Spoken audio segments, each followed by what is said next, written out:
Y'all, welcome back to my channel. I have an old Fairy Loot box to open, which in full transparency, I did just open on my Instagram Live, and a book review. So how about a book and a box?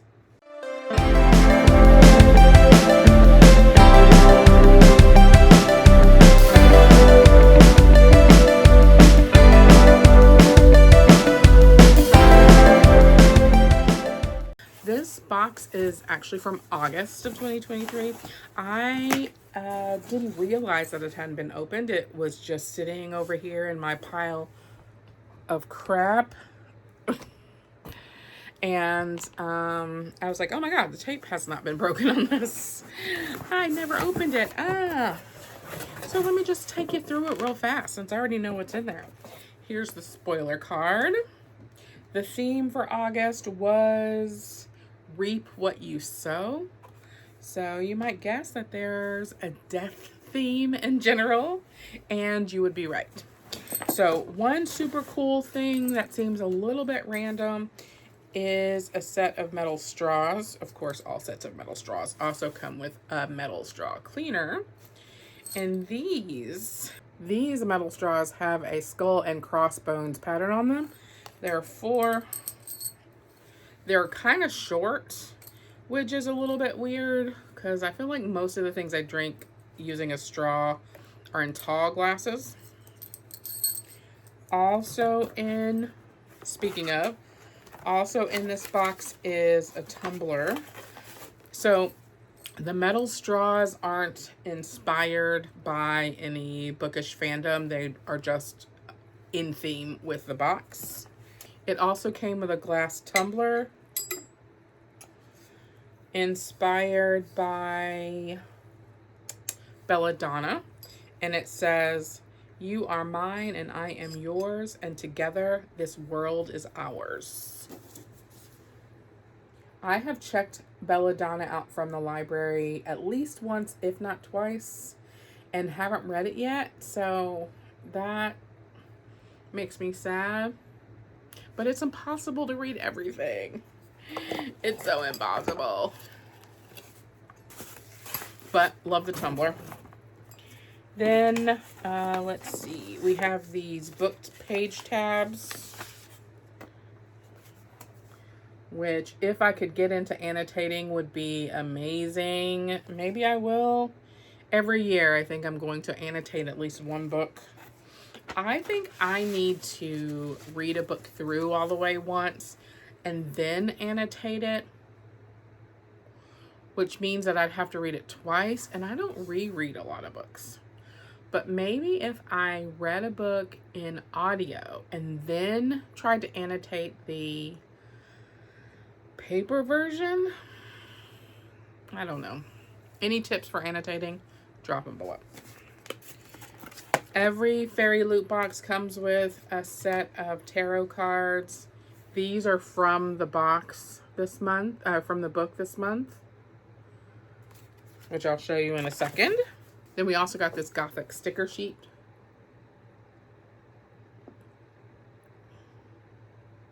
Love it. And finally, a set of bookends inspired by Gideon the Ninth, which I DNF'd because it was just too much for me to handle. Like, get to it. Like, I can't keep track of all the stuff you're talking about. And then finally, the book, Bonesmith by Nikki Powell Preto. Ends back. It says, ready your blade, defeat the undead. And edges, gorgeous. In pages. She's giving super Batwing or Darkwing vibes. Darkwing? You know. So is he, actually. In the Dominions, the dead linger, violent and unpredictable unless a bonesmith severs the ghost from its earthly remains. For Bonesmith Wren, becoming a Valkyrie, a ghost fighting warrior, is a chance to solidify her place in the noble house of Bone and impress her frequently absent father. But when sabotage causes Ren to fail her qualifying trial, she is banished to the border wall, the last line of defense against a wasteland called the Breach, where the vicious dead roam unchecked. Determined to reclaim her family's respect, Ren gets her chance when a House of Gold prince is kidnapped and taken beyond the wall. To prove she has what it takes to be a Valkyrie, Ren vows to cross the breach and rescue the prince. But to do so, she's forced into an uneasy alliance with one of the kidnappers, a fierce ironsmith called Julian, from the exiled House of Iron, the very people who caused the breach in the first place, and the House of Bone's sworn enemy. As they travel, Ren and Julian spend as much time fighting each other as they do the undead. But when they discover there's more behind the kidnapping than either of them knew, they'll need to work together to combat the real danger, a dark alliance that is brewing between the living and the undead. Gideon the Ninth meets the Game of Thrones, White Walkers in this dark young adult fantasy about a disgraced ghost-fighting warrior who must journey into a haunted wasteland to rescue a kidnapped prince. I'm really interested in this. I'm probably going to check it out from the library so that I don't have to keep touching it, because this copy is gorgeous. Love it. So that was August Fairy Loot that's just been dangling around my house, unheated for several months. So on theme, the most recent book that I've read, I just finished it yesterday, is The Spirit Bares Its Teeth. This is the second book by Andrew Joseph White. The two books are not connected. So this book is, okay, picture it. The setting is Victorian England, where if you are a woman who is not interested in womaning or wifing to the expectations of the men, you can be institutionalized. That is the reality of our history, actually. And the author talks a little bit about how there's some historical accuracy within this novel. But that's the setting. Then we add in that our main character has autism spectrum disorder. They don't call it that because it's 1885 or something like that, but it is it's very obvious in the description. There's hand flapping, there's rocking, there's a distress around making eye contact, there's misunderstanding a lot of cues, there's all of the things that we really think of as a prototypic person with ASD. That's our main character, who is also a trans male. It's interesting. There's also a high relation between being transgender and being on the autism spectrum. But that's a whole nother thing that I don't really talk about on this show.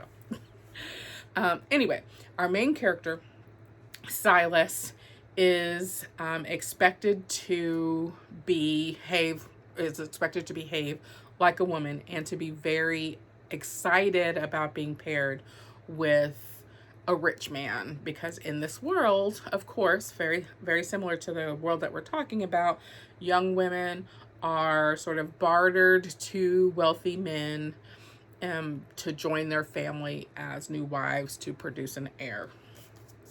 Well, because our young man is a man, he wants to have his own freedom. He wants to become a surgeon like his brother, and he's not allowed to do that. And when things go horribly wrong with his plan, a rich man decides that he will save our main character and send him to an institution where he can be rehabilitated into a perfect wife. When Silas gets to the institution, he finds out that shit is dirty up in that cream and that girls are going missing.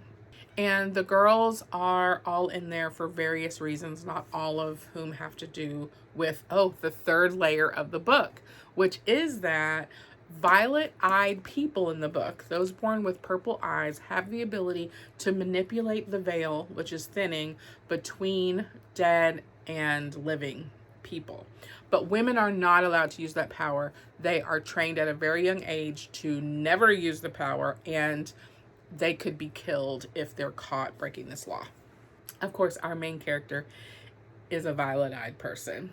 And so are all of the girls that he meets while he's in this institution. And they've been institutionalized for various non-womanly behaviors, including promiscuity and loving other women. So there are girls going missing from the institution, and our main character ain't having it because he has a very high sense of justice, and he's gonna figure out what the situation is. And he might have to figure out some way to get the ghosts to help him. I really liked it. I read the other book. So this one was a 2023 release. This one was a 2022 release, I believe. I read this one at the beginning of 2023, and it is one of my top reads of the year. And I still like it better than this one. Hell Followed With Us is about an apocalypse, or it's dystopian. And there's a religious, for lack of a better word, religious cult that's using a bio weapon to turn people into angels that basically wipe out people that they don't think are the right kind of people. There's a group of LGBTQ teens that are holed up in the old Ally Center in the middle of the city, and they're trying to survive these angels that are being created by this religious cult. And one of the people that joins their little group is someone who has escaped the cult and is trying to just be who he is. So that was kind of 2 book reviews in one, right? The Spirit Bares Its Teeth and Hell Followed With Us. 2 YA horror fantasy, but lots of real shit happening in here. Books by a queer trans author. Catch you on the next one.